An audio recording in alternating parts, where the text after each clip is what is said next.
Cvičenie z praxe. Kamaráti, dávala som na Patreon opäť cvičenie pre mojich žiakov a myšli sme si precvičovať prídavné mená. Takže ja som napísala, že La Casa a žiaci, študenti španielčiny mali doplniť, aký ten dom by mohol byť teda.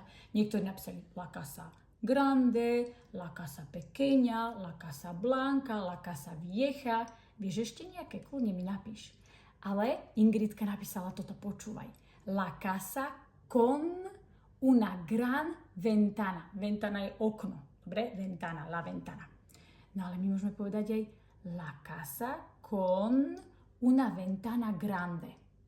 Aký je rozdiel medzi tými dvomi frázami? Takže, ak povieme La Casa con una ventana grande, čiže za podstatné meno dám prídavné meno, tak je to len opis, hej? Čiže to okno je veľké. La ventana grande, veľké okno.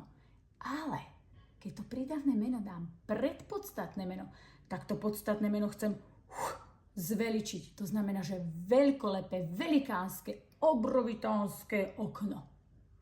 Už vieš ten rozdiel? Ale vieš čo, my sme na to mali aj lekciu na španielčine jednoducho. Takže ak ti to robí problém, si to vypočuj. Adios!